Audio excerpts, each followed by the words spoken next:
안녕하세요. 테스나라 이지현 원장입니다. 자, 이번 시간에는 그 페이지 176페이지에 14번부터 할 차례죠. 그죠? 14번. 자, 전차선로의 시설 제한 보면 우리가 전차선은 이제 시설 제한. 자, 여기에서는 우리가 이제 방식이 가공 방식. 그죠? 그 다음에 강제 복선식. 그렇죠? 그 다음에 마지막으로 3레일 방식. 이러한 방식들이 있다라고 여러분들 기억을 해두시면 되고, 우리가 전차선에서 뭐 이런 방식이 아닌 것은 뭐 이런 식으로 문제가 나오겠죠. 세 가지니까 가공 방식, 강제 복선 방식, 그 다음에 3레일 방식이다라는 걸 여러분들 기억을 해두시면 되고, 자 15번 페이지에 177페이지에 보시면 자 전압 불평형이라고 있어요. 전압 불평형. 이 전압 불평형에서는 여러분들 기억하셔야 되는 게 수전점에서 변전소에서부터 수전점까지 이 전압 변동이 뭐예요? 3% 이하여야 된다. 그죠? 이 내용이 또 중요한 내용이 되어 있다. 그죠? 3% 이하. 다 이제 숫자적인 걸로 문제가 나오기 때문에. 자, 16번 보시면 자, 전차선과 건조물 간의 이격거리. 전차선과 우리가 건조물이라고 하는 건물이라고 생각하셔도 된다고 했죠. 그죠? 전차선과 건조물 간의 이격거리 같은 경우에는 자 가본 볼게요. 자, 교류 전차선 등과 교량 등에서 이격거리. 전차선과 우리 어디? 교량과의 이격거리는 얘가 30cm다. 그쵸? 자, 그 다음에 그때 이 교량에 대해서 몇 종을 하냐? 제 3종 접지 공사를 한다. 제 3종 접지 공사를 해야 된다는 걸 기억을 해 두시면 되겠습니다. 그러니까 교량과 전차선은 30cm 이격을 시키고 접지 공사는 3종 접지 공사를 해라. 자, 17번 전차선과 식물과의 이격거리는 이격거리가 2m 이상 이격을 하라. 이런 내용이 되어 있고요. 자, 그 다음에 18번에 보시면 자, 전차선과 병행하는 금속물의 접지. 전차선과 병행하는 금속물에 대한 이 접지 같은 경우에는 얘도 제 3종 접지를 한다. 그죠? 그러면 여태까지 여러분들 접지를 얘기할 때 이 전차선에서는 대부분 다 뭐였어요? 그냥 3종 접지다라는 걸 여러분들이 알 수 있죠. 자, 19번 흡상변압기.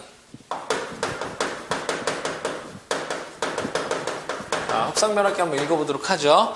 자, 교류 전차선의 전로에 시설하는 흡상변압기 직력협회 시터나 이에 부속된 기구 또는 전선이나 교류식 전기철도용 신호회로에 전기 공급하기 위한 특별고와 변압기를 5개 시설하는 경우 시가지 이외에서는 지표상 몇 미터? 이 변압기를 지표상 몇 미터? 5m 이상에다가 우리가 시설을 해야 된다라는 얘기가 되겠죠. 그래서 여기에서는 여러분들이 몇 미터? 흡상변압기 15m 이상 위에다가 설치를 해라. 자, 그 다음에 20번. 자, 가공, 교류, 절연, 귀선의 시설. 이제 귀선이 어디로 되어 있다는 거예요? 땅 위에 있다는 거예요. 가공으로 설치되어 있다. 이런 얘기죠. 자, 그랬을 때, 자, 가공, 절연, 교류, 귀선은 고압 가공전선에 준하여서 시설을 한다. 이제 고압전선과 어떻게 동등하게 어떻게 설치를 하라. 이런 얘기가 되겠죠. 자, 21번. 자, 강색 차선.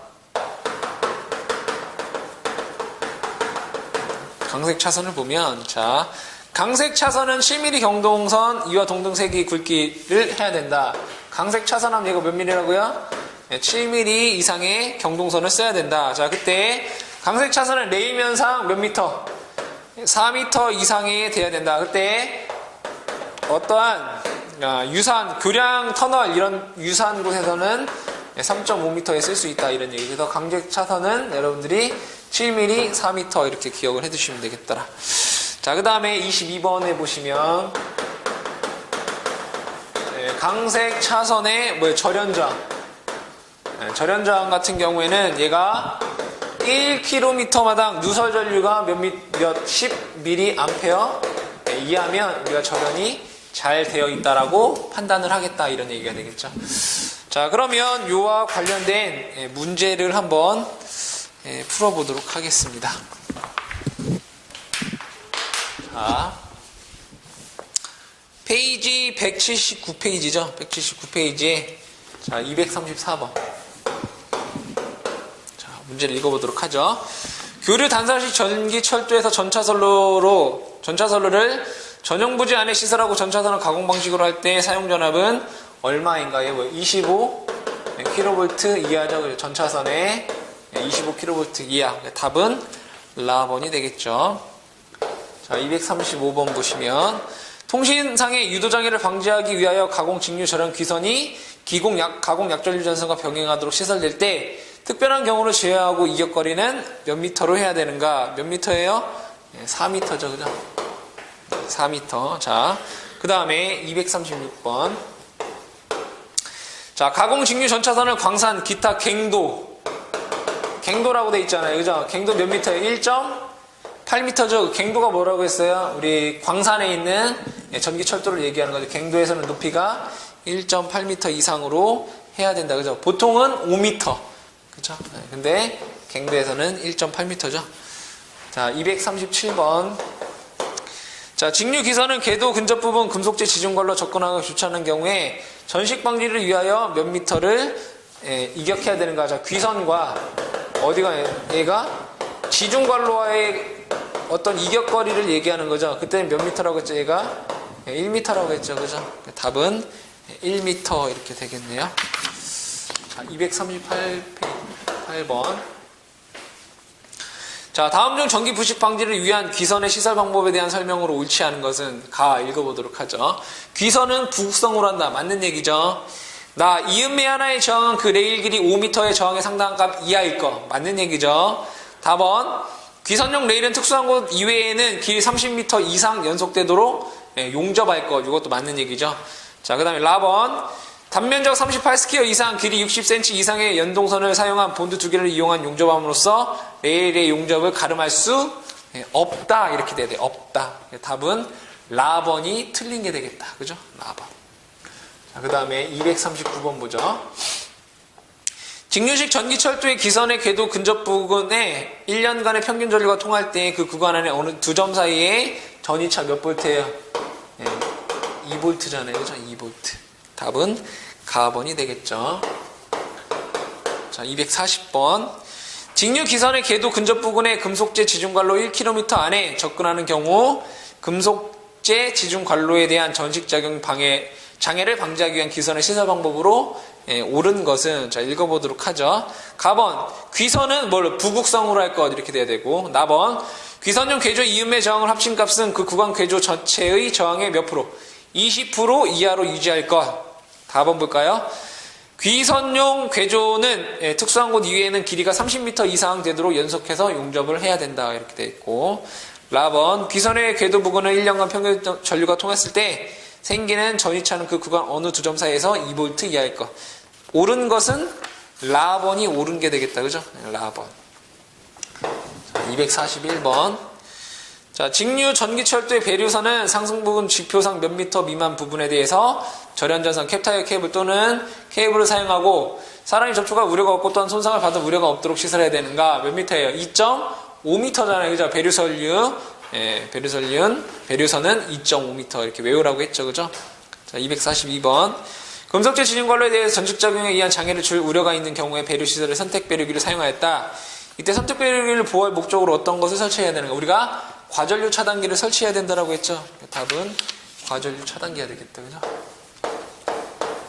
243번. 강제 배류기 시선에 대한 설명으로 옳지 않은 것은 자 읽어볼게요. 귀선에는 강제 배류기를 거쳐 금속재 지중관로를 통하는 전류를 저지하는 구조를 해야 된다. 맞고요. 나번. 강제 배류기를 보호하기 위해서 적정한 과전류 차단기를 시설해야 된다. 맞는 얘기고요. 답은 강제 배류기용 전원장치의 변압기는 전원 변압기를 시설하고 맞고요. 여기까지는 1차 전로의 개폐기 및 과전류 차단기를 각각에 시설해야 된다. 이렇게 돼야 돼. 즉 뭐예요? 책에서는 문제에서는 1, 2차 측이라고 되어 있는데 여기서는 1차만 돼야 돼. 1차 측 전로에는 개폐기 및 과전류 차단기를 각각에 시설해야 된다. 이렇게 돼야 되는 거예요. 답은 답번이 틀린 게 되겠더라. 자, 244번. 금속재 지중관로에 대하여 전식작용에 의한 장애를 줄 우려가 있어 배류시설의 선택 배류기를 사용하였다. 이때 선택 배류기를 보호할 목적으로 뭘 써요? 과전류 차단기를 써야 된다고 했어요. 그렇죠? 자, 245번 보죠. 교류식 전기철도는 그 단상부하의 전압 불평형.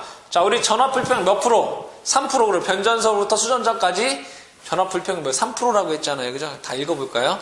교류식 전기철도는 그 단상부하에 의한 전압 불평형으로 인하여 교류식 전기철도의 변전소의 변압기에 접속하는 전기 사업용 발전기, 조상기, 변압기, 기타 기계기구에 장애가 생기지 아니하도록 시설해야 된다. 이때 전압 불평형 허용 한도는 그 변전소의 수전점에서 3% 이하여야 된다. 이렇게 돼야 되겠죠. 답은 가번이 되겠네요. 자, 246번. 교류 전차선이 교량 밑에 시설되는 경우 교량의 가더의 금속재 부분 어떤 접촉공사. 우리가 전기 전차선은 다 뭐라고 했어요? 3종 접지라고 했죠? 답은 제 3종 접지 이렇게 되겠네요. 그죠? 247번. 자, 교류 전차선과 식물과 이격거리 몇 미터예요? 2미터죠? 네, 4번 되겠다. 자, 248번. 시가지에 시설되어 있는 가공 직류 전차선을 장선에는 직류 전차선과 가공 직류 전차선으로부터 60cm 이내에 접지 공사를 할 때 몇 종 접지 공사를 해야 되는가? 몇 종이에요? 네, 3종이죠? 그래서 답은 4번 되겠네요. 자, 이렇게 해서 우리가 그 전기 설비 기술 기준 및 판단 기준에 대해서 문제도 다 풀어보고 이론도 다 했는데, 여러분들이 전기 설비 설계를 공부를 하실 때 너무 이론을 모르셔도 문제를 풀기가 어렵고 단순하게 다 외우셔야 된다 이거예요.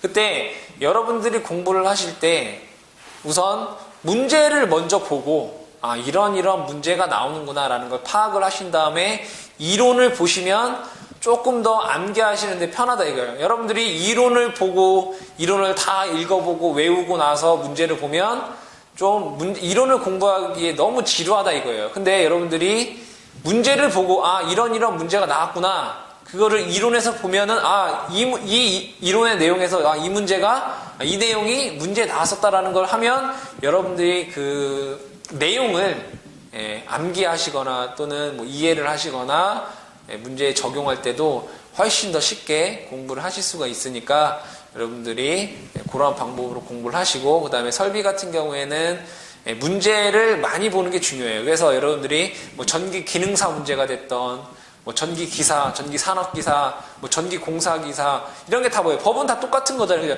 전기와 관련된 법은 다 똑같다 이거예요. 그렇기 때문에 여러분들이 이 법과 관련된 전기 법과 관련된 뭐 다른 자격증에서도 다 같이 두루두루 똑같은 내용이기 때문에 많은 문제를 여러분들이 보시고 암기를 하시고 그 다음에 이론도 보시고 하는 게 상당히 중요하고요. 그 다음에 여러분들 중에 이제 전기 설비를 뭐 그냥 단순하게 외우면 되니까 뭐 한 일주일 시험 보기 일주일 전에 공부하면 되겠지 이렇게 생각하고 여러분들이 간단하게 그냥 무시를 하고 다른 공부에 너무 집중을 한다 보면 그런 분들 다른 과목은 정말 잘 맞았는데 설비에서 8개 이하 맞아서 꽈랑 나시는 분들 상당히 많아요. 그러니까 그게 남들 얘기가 아니라 여러분들 얘기가 될 수 있다 이거예요. 그렇기 때문에 여러분들이 최소한 한 달 전에 시험 보시기 한 달 전에 이 법에 대해서 한번 정리를 하세요. 스스로. 뭐 동영상을 그냥 보고 있는 건 그냥 여러분들 그냥 보는 거고, 여러분들이 보기 쉽게끔 노트에다가 한 달 전 정도에 한번 정리를 해서 한번 써보시고, 그 다음에 시험 보기 한 2주 정도에 그 정리한 거 한 번 더 보시고, 그 다음에 시험 보기 한 이틀 전에 또 한 번 보시면 여러분들 법에서 이제 문제 쉽게 맞을 수 있으니까 여러분들이 좀 그것도 공부의 한 방법이니까 그런 식으로 공부를 하시면 좋은 결과가 있을 것 같습니다. 여러분들이 지금 법을 제일 마지막으로 공부하실 거라고 생각이 되는데, 아무튼 남은 기간 공부 열심히 하셔서 좋은 결과가 있으시기 바라겠습니다.